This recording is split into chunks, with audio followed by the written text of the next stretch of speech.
we're gonna break down why this $10,000 dining table is way too cheap and why you should charge way more if you're building something like that. I will be also showing you why all the big YouTubers are actually lying to you when they're telling you that you don't need a big shop and fancy tools to build a project like that. This might be a bit contradictory because I'm about to build one in my small shop without any fancy tools. But bear with me on that. As you watch the video, you will understand what I mean.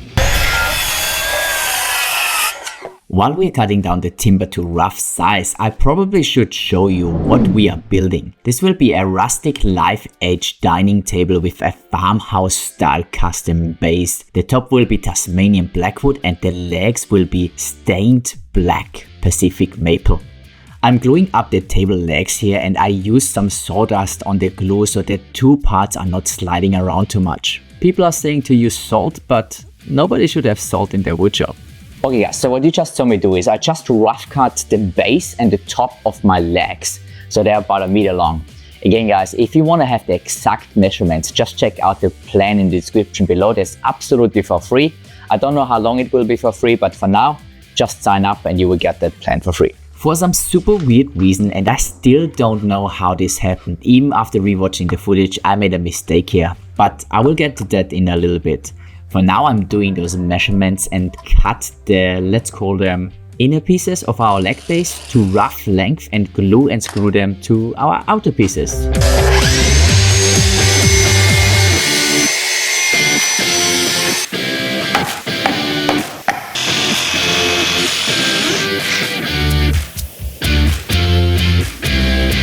We're going to sit overnight and come back tomorrow. While this is drying, I cut down this massive slab to rough size. I leave about 5 centimeters or 2 inches to the final size so I don't have any issues later on in this build. This is another good tip. Leave it as big as possible, as long as possible. After we take everything out of the clamps, I realized that the stretcher spacer I used suddenly was loose. Again, still have no idea how that happened. If you saw what I did, please let me know. Anyway, we will deal with this later in the build. For now, let's just say we have some space for wood movement in the wrong direction.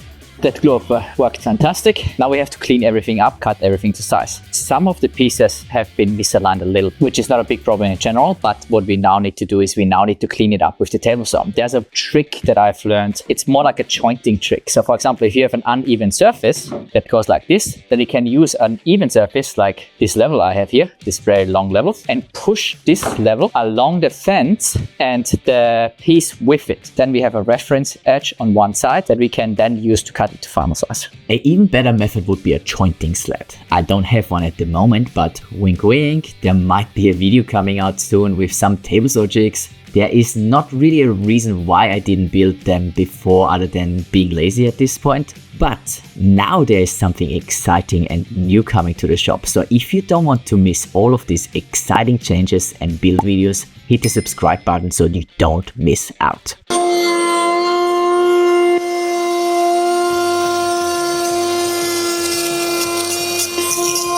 I wanted to stress that $10,000 is a lot of money, but here is the breakdown why I believe this is actually cheap. First, let's talk about material cost. The timber for the tabletop alone was $2,800. It is Tasmanian blackwood and one of the most expensive timbers here in Australia. It is beautiful and absolute stunner. It also makes it the most expensive wood species I have ever worked with. The timber for the table base cost about $1,050. This was some plain Australian maple, a nice hardwood timber that is light in color, takes on stain very easily, and I really like to work with it. So this brings our material cost already to $3,850 just for the timber. Then we also have the epoxy. We need all the consumables, hardware. When I calculated everything together, the material cost alone was roughly about $4,800. And wait until I break down the hourly rate, because this one will make you think twice if you want to get into the furniture making business. After we established our reference edge, we cut them to width. So all of our pieces are the exact same width right now. So what we have to do now is we have to square off our edges and cut their legs to final length. My crosscut slab for some reason warped on me, so I can't use it anymore. And I don't want to build another one, not just for this project right now. We have to move on. So what I decided to do is I'm gonna cut it with my track saw and the track saw attachment that I have. That's gonna be the easiest and quickest way to do. And after we're cutting those ones to the final length, we are going to our bottom and the top of our legs, cut them to final length, and then we cut a chamfer on each and every side. And when we are done with that, we have 4 equal parts. Then we halve every single thing. So every single part of them we are halving, then we have 2 sets of legs ready to go. My hourly rate at first will not sound as bad as it actually is. Before I get into this, I want to stress that I'm doing this because I absolutely love it. I'm not depending on this income, and this is something I'm doing on the side to support my hobby like many of you do too. So don't take this as a pricing model for your business, because if you do so, you for sure will go broke very quickly. I think about 160 hours of work. That's about 4 weeks of full-time effort into this dining table. Let's say 120 because I was filming, and this takes up a ton of time as well. This would bring my hourly rate after material cost to about $43, which sounds great on paper, and if you are a side hustle like me, that is fantastic. But if you want to build a business on this, that would not cut it. Think about it. When did you get last a tradesman for $40 an hour? I'm not getting into deep business advice and tell you about overheads and pricing models. I'll leave that to more experienced people. But the biggest kicker is yet to come, why I believe this table is a steal for 10 grand.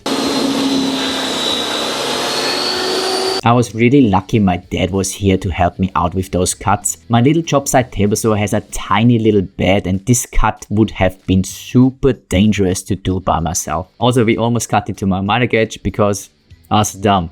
No thinking sometimes. But luckily I spotted it before it was too late, and we moved it out of the way.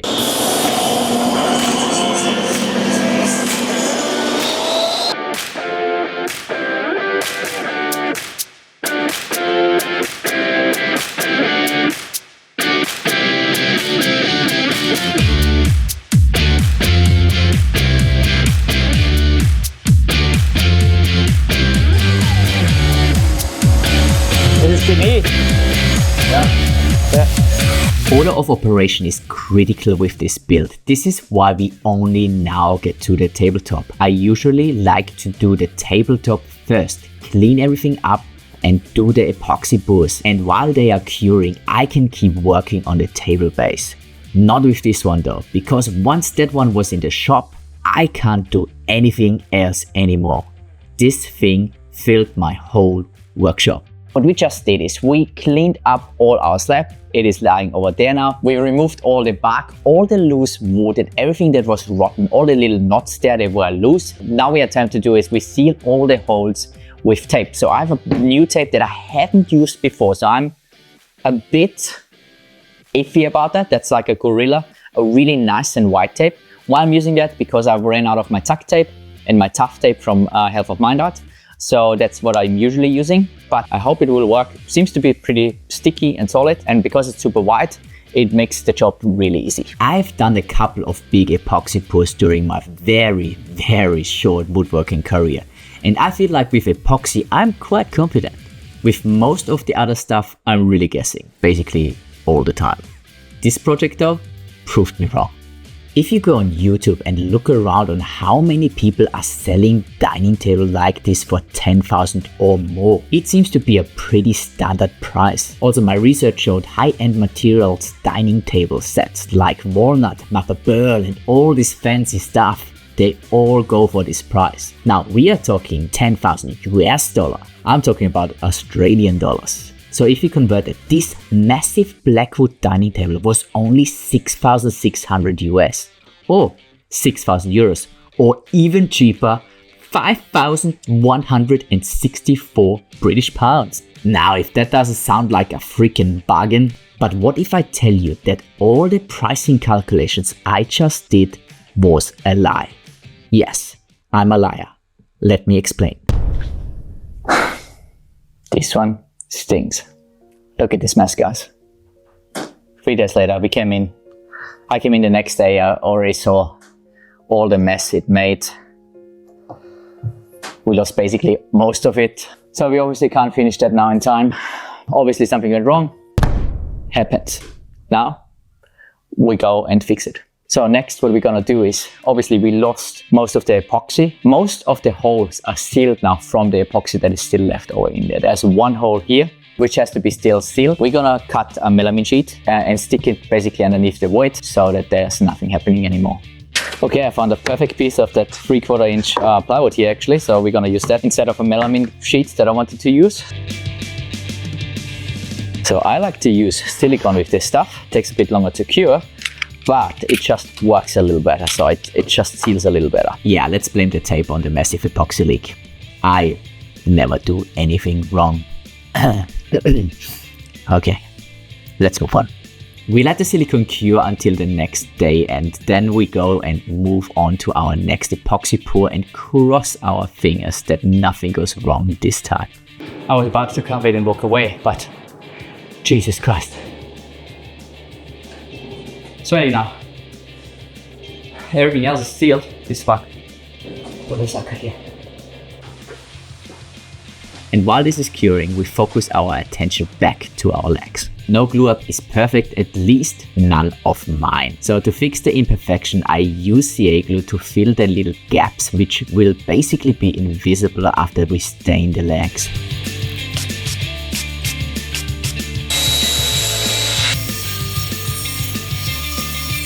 We just finished sanding the legs to 180 grit. Mostly my dad did. I'll just finish it off. Now we are ready to apply the Rubio Pre-Color Easy. If you have followed me for a while, you know I have a love-hate relationship with this one. But for this application, I think it will be perfect. Now I clean everything off with mineral spirits and then we apply this pre-coat. I have used the Pre-Color Easy a couple of times now and it really gives a jet black finish. And this is why I love it. And for dimensional lumber like this with pretty straight grain, it is perfect. For other applications, well, I don't want to spoil anything. You better watch the video of this coffee table build. You can check it out on the top right.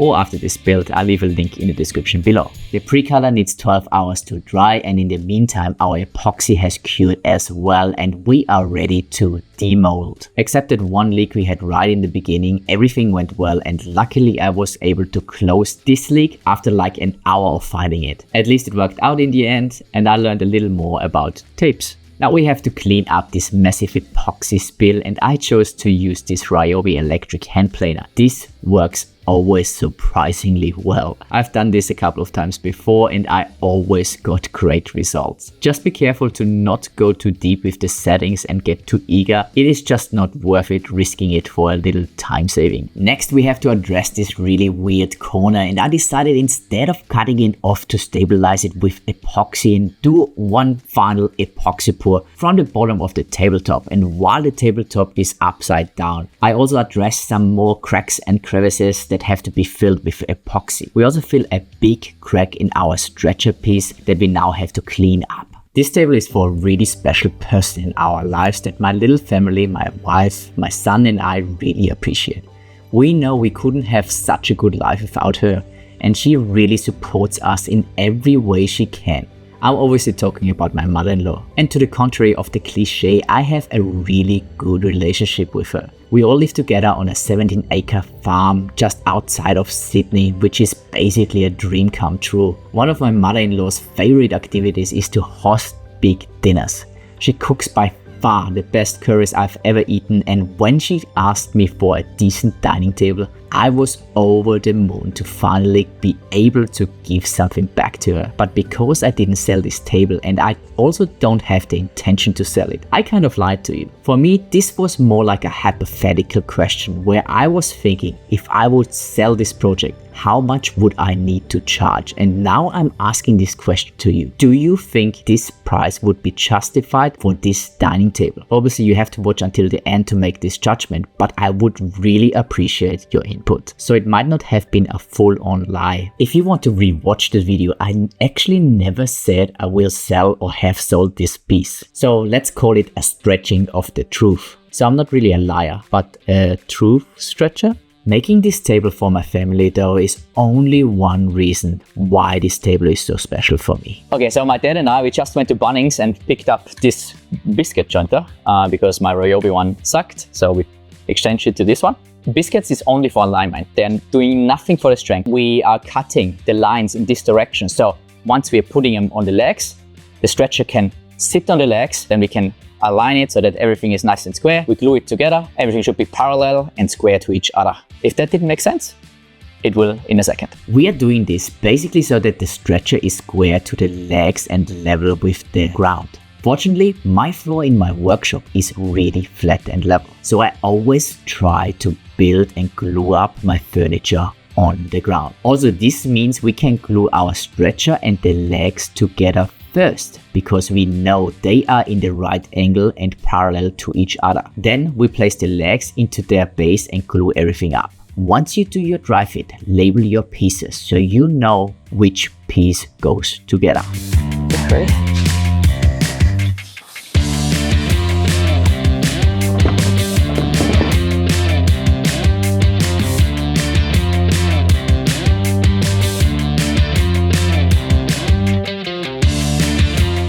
Okay guys, so this was a super stressful glue up. Super glad that I had extra hands to help me here. This was very complicated to get it square and then also like parallel to each other. So many moving parts, insane.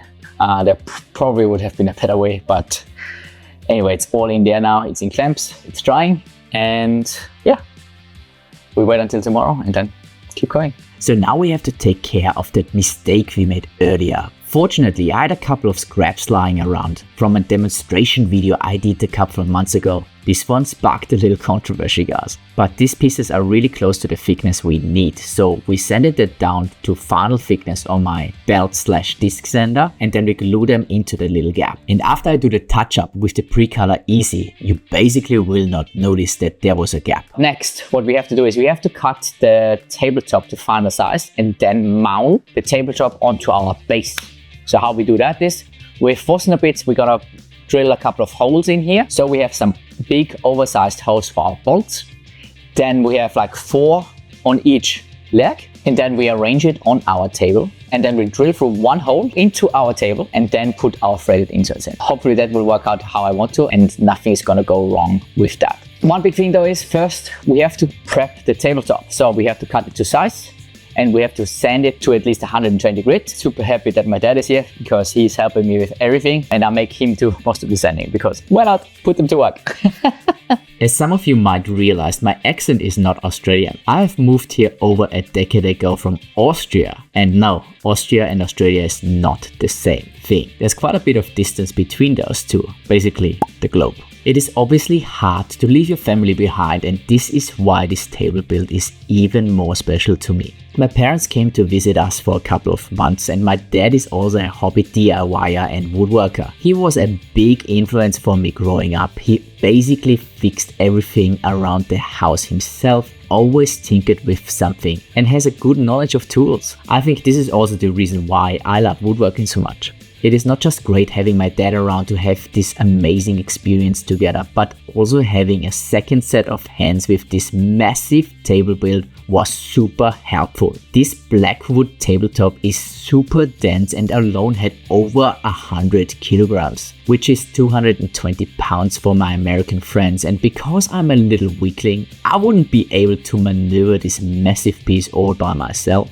And because I'm an amazing son, I let my dad do all the fun parts of this build, like sanding, handing me tools, lifting things, similar to what I did when I was a kid, and helped him out. Now, even though you saw a good portion of this build in my tiny shop, I will tell you why I believe the big YouTubers are lying to you, and we really can't build a big piece like that with our limited tools and space. Okay guys, so we have a little bit of an issue with our base at the moment. It twisted on us a little bit. I think it was when we tried to assemble everything. It's about not even 5 mil, but we're now trying to get that sorted. So we don't have clamps long enough. So what we did is we just attached 2 of those pipe clamps together, and then you can just slowly get them together. and we can adjust it however we want it. The mounting process was pretty straightforward. After we drilled the pilot holes, it was pretty easy to set the threaded inserts in the correct spots. I like to use a little CA glue with my inserts. It lubricates it a little and then sets it 100% in place. Then my dad sent everything to 120 grit because I got called away by my wife because my little son had a bit of a cold that night. That's the advantage of being a parent. Every now and then you have the excuse to go to bed early. So I'm here at the unlit area of my shed. I just stored my base here so that we can work on the tabletop. And sorry about the background noise. I put my dad on some farm machine, some farm equipment so that he can test that out too. He's loving it. Anyway, we drilled 4 holes here, and what's very important here is these are the bolts that we're going to be using for the mounting of the tabletop.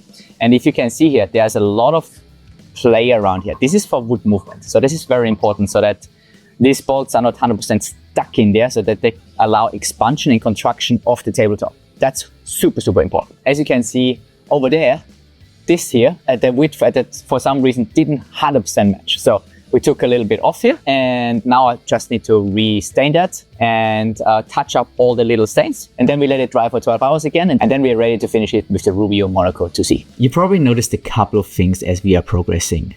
I do not own a jointer or a planer. For me, those are kind of fancy tools, but even if you have a benchtop set of those, by the way, if someone wants to send me a benchtop jointer or planer to test, feel free to do so. But a benchtop set wouldn't have worked for this project anyway.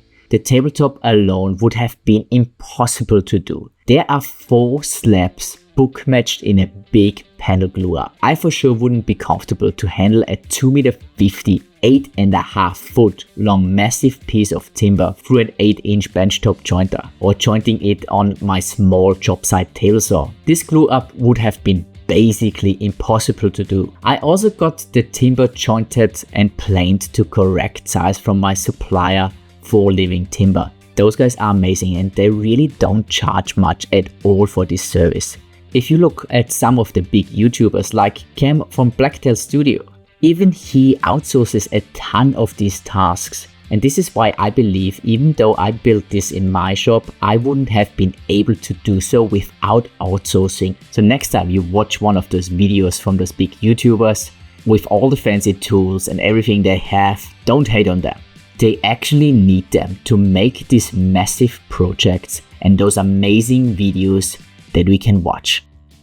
Next, we are touching up the tabletop. It takes me about 5 or 6 hours to fill all the little cracks and sand it to 180 grit, even though it was already sanded to 120 beforehand. If you are a woodworker, I really would recommend to be really thorough on this step. It takes a ton of time, but makes all the difference to the finished product. The CA glue has real issues to stick to really tiny cracks and dents. Every time you sand them, they are coming back. A little trick I learned there is to just make it a little bigger with a small chisel, so the CA glue has more surface to adhere to. This works at least 20% of the time. Okay guys, so this was a task and a half. I sanded everything, I filled up all the little cracks and crannies with CA glue. It is now midnight. Okay, the next step is to finish everything with the 2C. The tabletop and the legs. So the legs back there as well. So I'm trying to mix up one big batch of 2C so that I don't have that much waste, and get through everything tonight so that I can start assembling tomorrow. I'm super keen to get this project out of my shop because it takes up way too much space. I think you all deserve a medal now that you made it that far into the video, or at least a hardcore something. But because you hung in there, we now go to the satisfying finishing process. We are using Rubio Monaco 2C for both the tabletop and the table base. I'm finishing them at the same time to reduce waste with the 2C. This stuff is super expensive. After everything has cured the next day, I do one more coat on the tabletop. I go over it with a red Scotch-Brite pad and then apply one more layer of the Rubio. And we are finally ready for the delivery. This one is an easy one. No building of crates, no packaging whatsoever, just carrying it down from my workshop into the kitchen. At least the base we carried. The tabletop needed a bit more power.